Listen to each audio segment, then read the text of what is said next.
So lovely to have everyone here in person. This is the first in-person session that we've run in a very long time, since pre-COVID. But it's also nice to see so many people online as well. I can see 18 people online. And for those of you online, we've got 10 people in the room at the moment, and some more people coming in as well. Everyone's welcome to our talk, so it's not just members of the university. We also welcome people around in Bristol and online. And the point of the group is to skill share, discuss, highlight great examples. And when I say DataViz, it's in the name of the group. It's not just graphs. It's more than that. Although we have a talk today about how people interpret data on a screen. You know, there's also the wider, I'm going to say, data realization or data communication. It's something that we're also interested in. We're in Rolfort House, if you're here in person, which is the office where the Jean Golding Institute is based, and we are the Data Science and Data Intensive Research Institute at the University of Bristol, one of 5 research institutes at the university. And our job is kind of summarized on the screen there, but we're interested in doing multidisciplinary projects involving data science and finding out how we can help researchers. There's some Twitter links and web links at the bottom if you're interested in finding out more. However, I'll get on straight onto the talk, which is from Duncan Bradley, sitting here, who's a PhD student at the University of Manchester. I'm sure you're going to introduce yourself in a second more fully. But yes, so he'll be presenting research on the cognitive processing of magnitude in data visualizations. So thanks very much, Duncan. I'll swap the screen with you now. Thank you. Okay, thank you, James, for the introduction. Thank you, everyone, for coming in person and online as well. My name is Duncan Bradley. I'm at the University of Manchester. And I'm going to talk today about my work on the psychology of data visualization and some empirical work on how we process magnitude in data visualizations. And just to say, to start off with, this is work that's either in preparation or under review.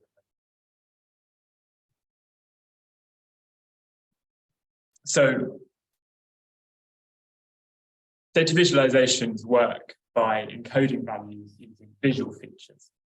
And there are countless ways to visualize the same data by this animation here.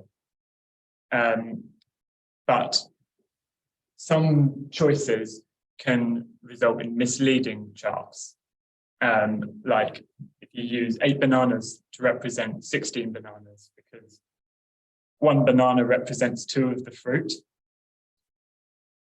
But it's not just bad design choices that can interfere with interpretation. Sometimes it's cognitive biases as well. So for an example of that, if I show you these 2 histograms and ask which one has the larger mean, perhaps the first impression would be that it's the one on the right, because the bars are taller. In reality, because histograms plot the measured values along the x-axis,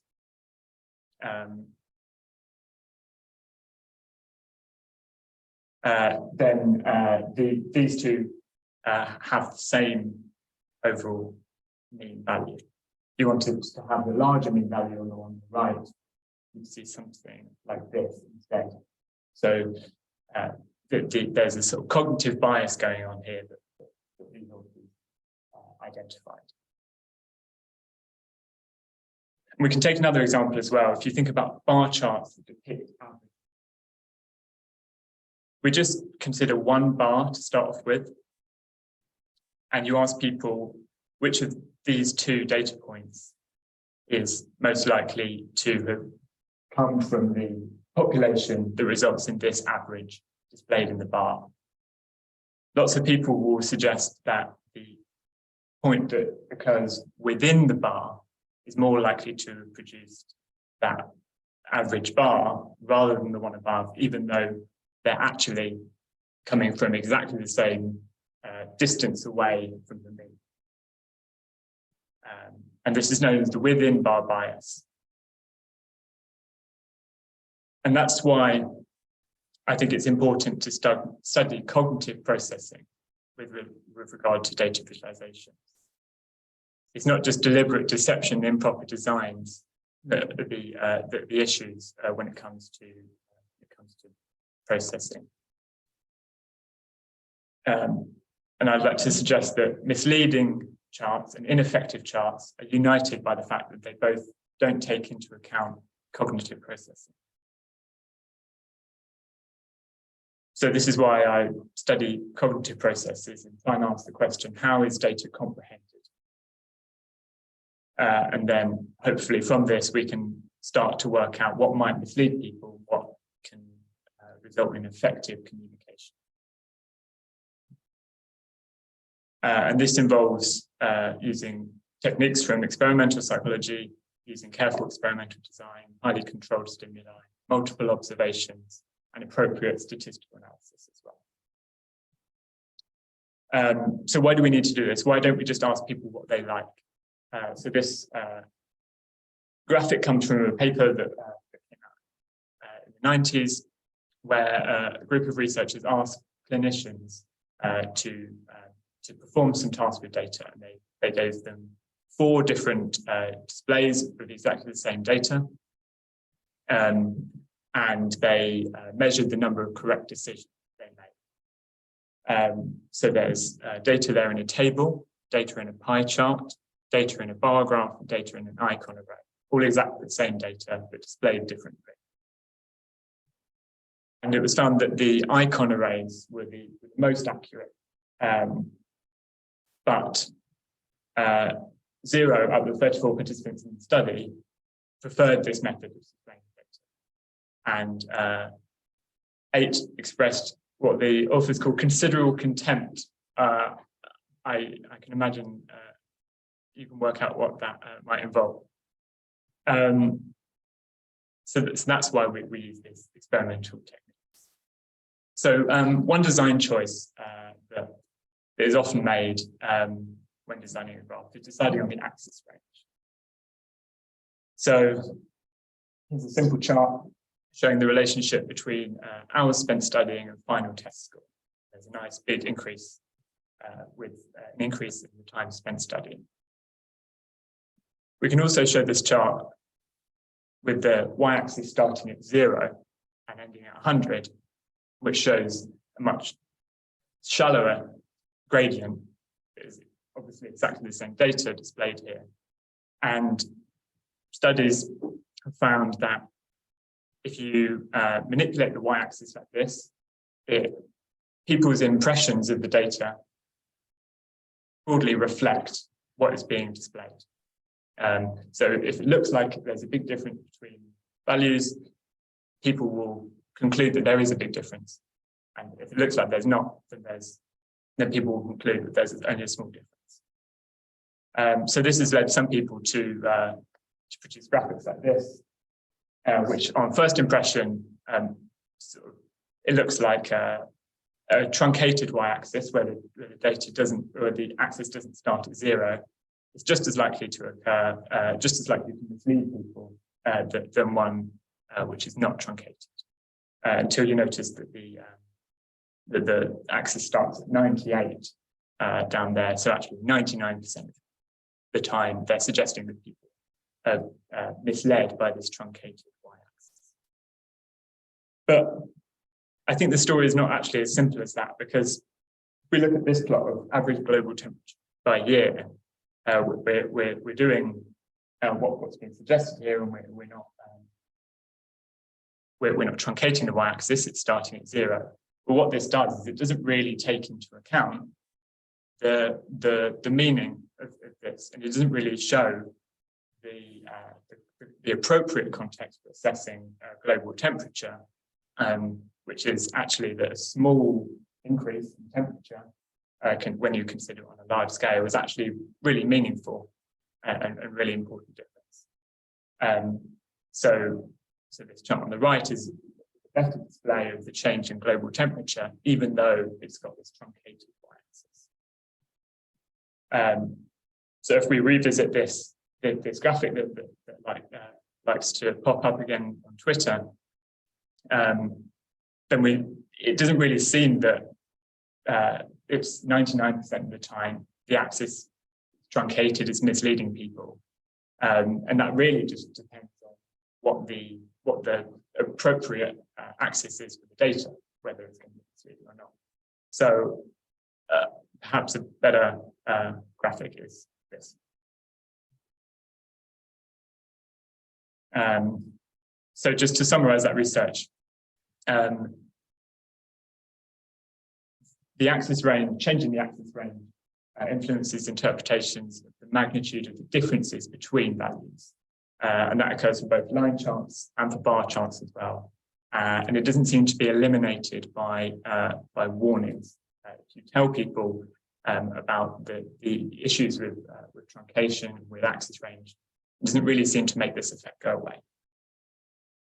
So we've just seen some work about how you might change the axes to communicate differences between values, trends, and that sort of thing. But we can also think about changing the axes to communicate magnitude as well. I think this graph in the New York Times here is a good example of that. It shows the number of Black members of the US Senate over time, but rather than just the y-axis terminating just above the highest plotted values, it extends all the way to the maximum number of senators, which is 100, and it gives the impression of a very small magnitude. The data points appear low down, and the blank space highlights this magnitude. And it's not just small magnitudes as well. This chart from the Financial Times uses the y-axis where 100 is the same level as observed previously. And you can see in cases like Latvia and Romania and Bulgaria, that actually extending way beyond that 100% level, because the cases or deaths or hospitalizations have gone beyond the peak. It really sort of conveys this large magnitude. And this is what my empirical work has looked at. So this is an example of data displayed in two different ways. Exactly the same data, but it's either plotted at a low physical position, right down at the bottom of the graph because of the axis range, or the same data plotted at a high physical position because the axis has been transposed. And again, it's the same data set, both versions of each graph.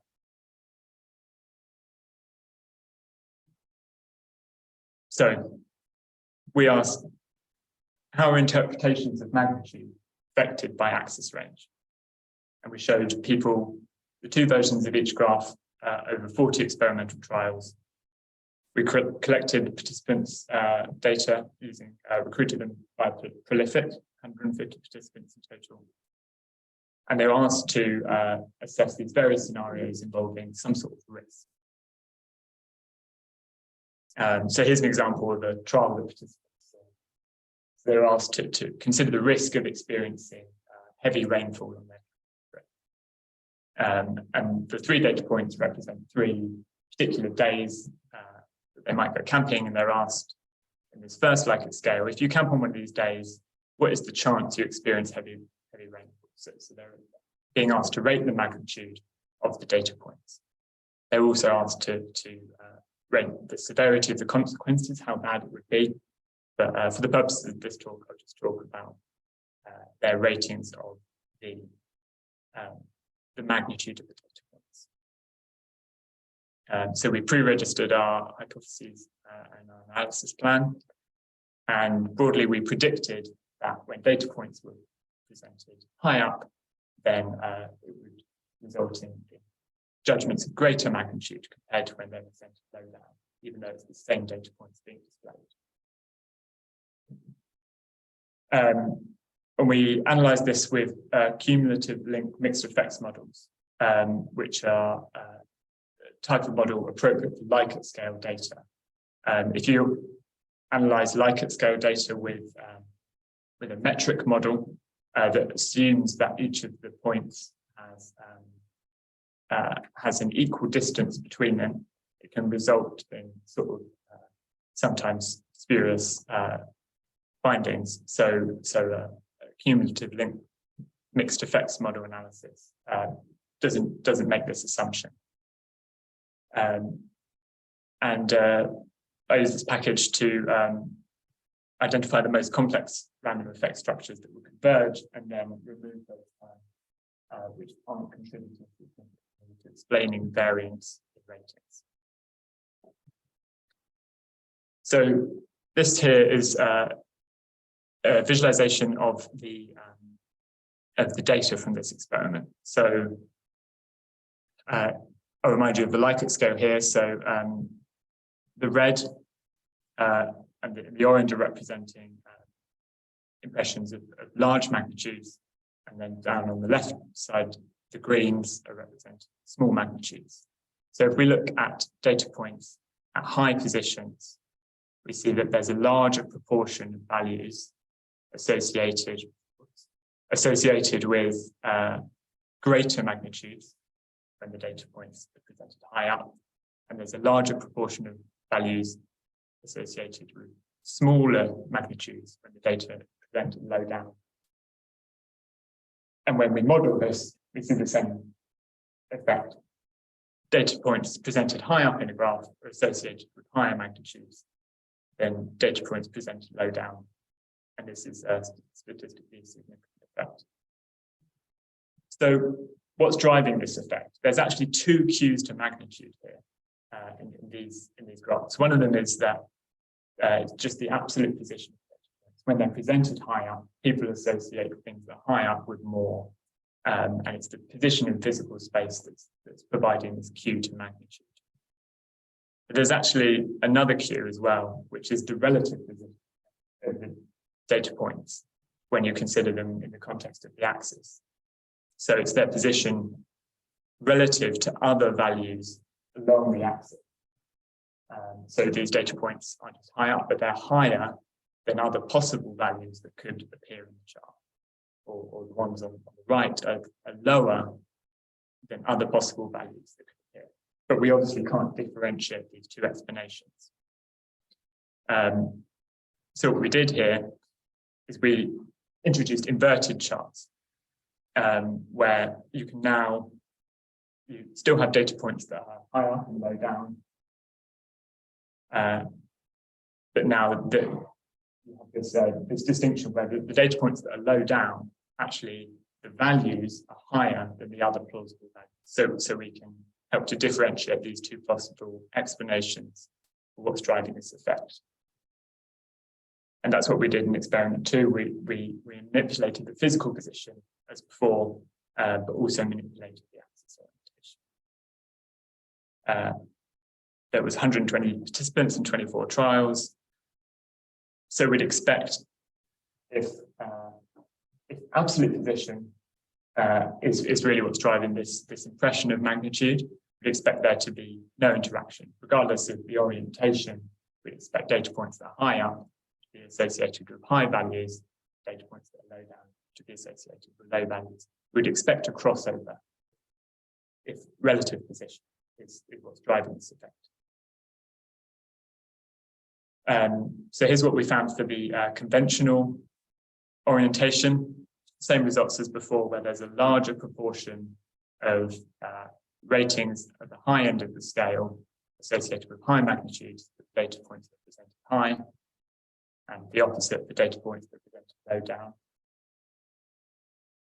And then for the inverted axis, we start to see this mirroring of this effect, where actually there's a greater proportion of data points associated with high magnitudes for data points that are presented low down, and the opposite, the data points that are high up. And we see this crossover interaction that we expected. That's a significant interaction, but whilst we find that there's a significant difference between the data points presented in different conditions in the conventional axis, we don't find that significant difference in the inverted axis. And this could be because we had a fewer number of participants and fewer experimental trials for this experiment compared to the previous experiment.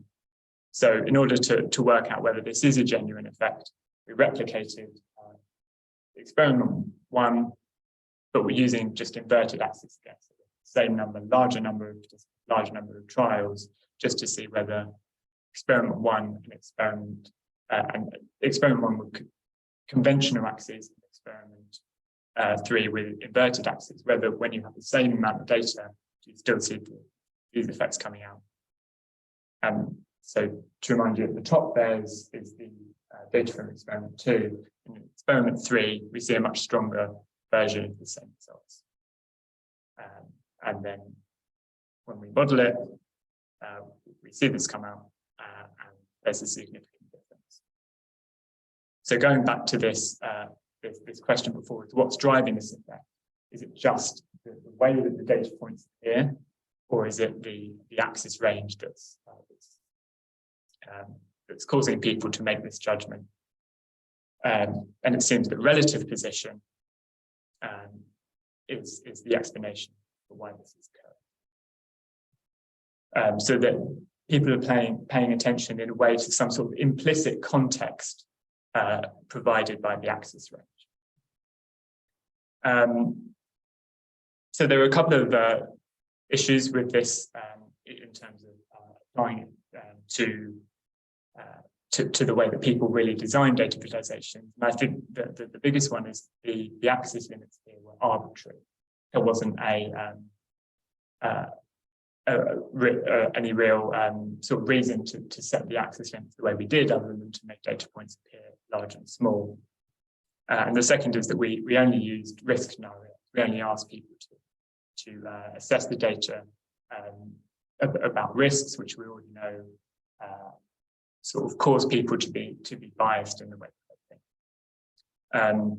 So to follow this up, how do we get more realistic axis limits? How do we get axis limits that people are actually likely to use, so that we're presenting participants with charts that they're likely to see in the real world? Well, I think one of the realistic axis limits is just the default settings that people are probably not that likely to change. So this is the default settings for a ggplot2. If you just build a bar chart, then the data points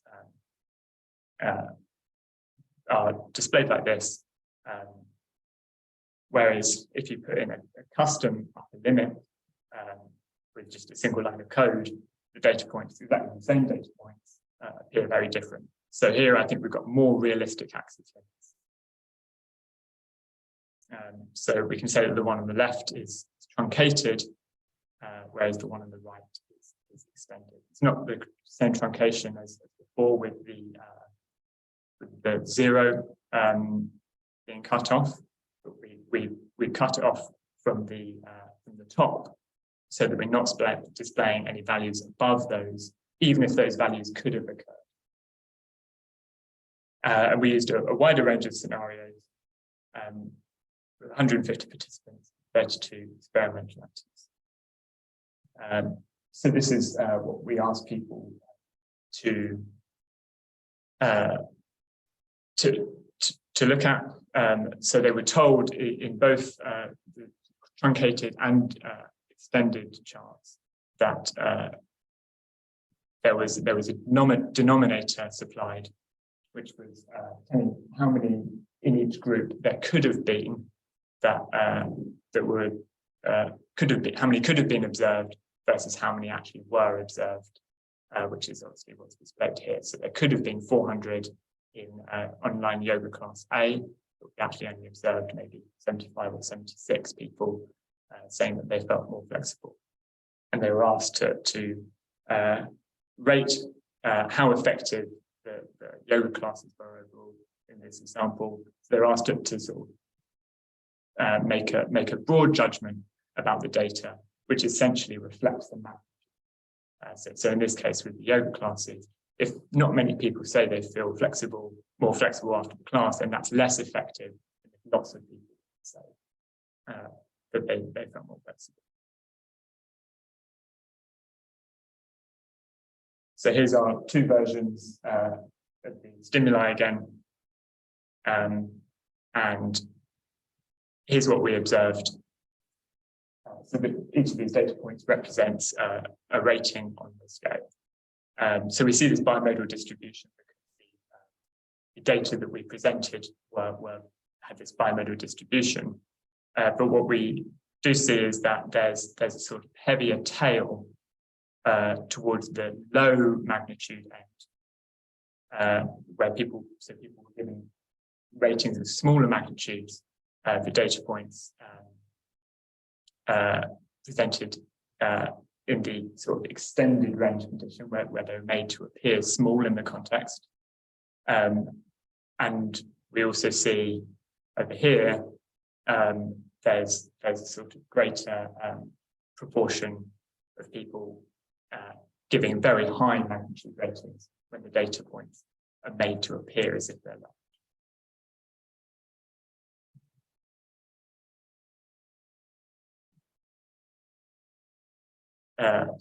Yes, and then so that's a significant difference between those two conditions. So far we've looked at position encoding types and either position or length encoding types with the dot plots and the bar charts. But there's lots of other ways of representing data, lots of other ways of encoding data, like direction or area or angle or color. But with the exception of color, these are all sort of geometric encodings. So one of the next steps was to see, does this also generalize to non-geometric encodings, and to look at color, which is a different way of displaying this data.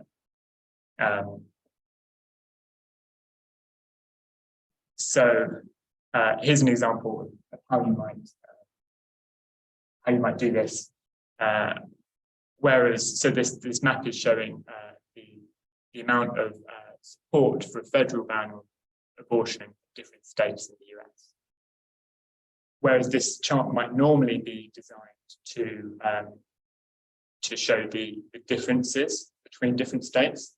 What this color legend at the bottom does here is it shows the entire possible range of values, and you see that actually there's no more than 30% in any given state, which shows how that there's a relative similarity across each different state, and it just goes to show how small the magnitude is, how low the support is for that band. So that's for small magnitudes. We can also see this example that sort of highlights how the color legend might represent large magnitude or help to represent large magnitudes. So this is where the color legend was set up and fixed to represent between 0 and 30 positive tests per 100,000. So when the rate went to 135 per 100,000, it went literally sort of off the scale, and every area in the map appeared to be this very dark blue, which gives this impression of very large magnitudes. Whereas actually, if perhaps in another country where there was higher rates of COVID, then this would seem like a small number because the scale would have been designed differently. So we have this exactly the same maps here. There's no difference between these two maps. On the left-hand side, the largest value in the data set appears at the extreme end of the color legend, whereas on the right-hand side, that same largest value appears just halfway through the color legend, and there's this extension of the color legend to greater values that don't appear in the data set. So we can call this the truncated version, the extended version again.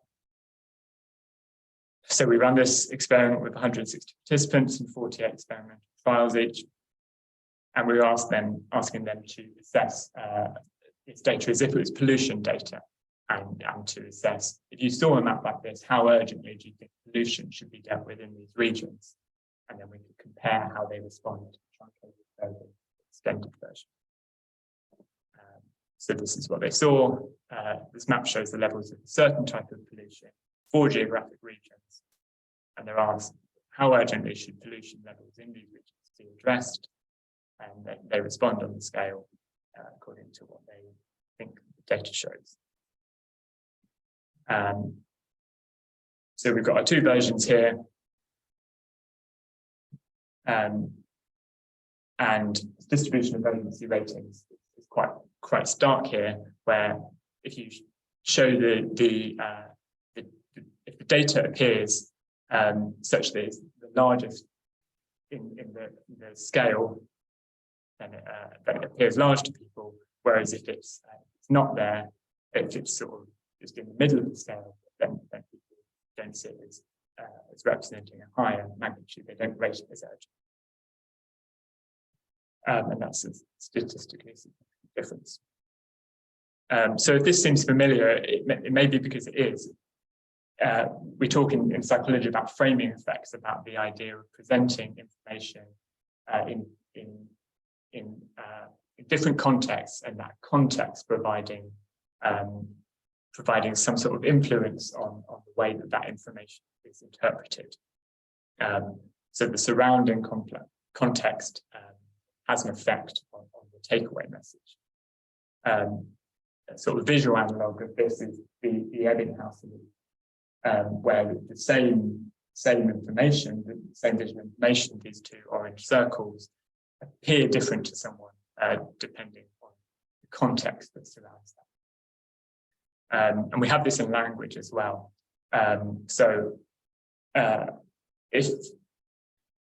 If you ask people how well a participant in an election did, if they got almost 500 votes, people think that that person did quite well. If they got only 500 votes in the election, even though the number is pretty much identical, only 500 votes seems much worse. It's the surrounding context here, it's the framing of the information that seems to be affecting people's interpretations. And this, I think, opens up the possibility that there might be other cognitive biases that affect interpretation of information presented in data visualizations. But a remaining question, I think, and I'd be interested to hear people's thoughts on this, is given that the experiment with the bar charts here and the experiment with the color maps here, given that they are essentially that there's the same manipulation that occurs in both, why is it that we see such a stark difference below, but only a subtle difference above? And this sort of raises the question of how much does axis range affect judgments of magnitude? When we sort of expand this to all of the visualizations that people could create, how much can one expect their manipulation of the axis range to actually affect people's to actually affect people's interpretations of the information? And I suspect that this potentially isn't actually to do with the different coding types here, and it's to do with whether people were aware of the denominator, whether they are aware of what the context was outside of visualization. So as I mentioned before, they were kind of given a denominator in the case of the bar charts. They were essentially sort of rating that within the context of, given the 400 people which were asked this question, and this is how many people responded in this way, they had this awareness of the denominator, whereas they weren't given that with the pollution data. So perhaps this is a sort of future direction to manipulate and to work out whether this is affecting people's interpretations of magnitude. So in terms of key points, different displays of the same data can provoke different interpretations. And we study cognitive processing in order to provide insight to how people comprehend these displays of data. My work has illustrated that the inferences of magnitude are to some extent informed by the axis limits, and that it's the relative position of the data points on the axis, not their sort of physical positions, but the relative positions that seems to influence judgments. But the strength of this association kind of seems to vary. And with that, I'd like to thank you all for listening, and I'd be happy to take questions.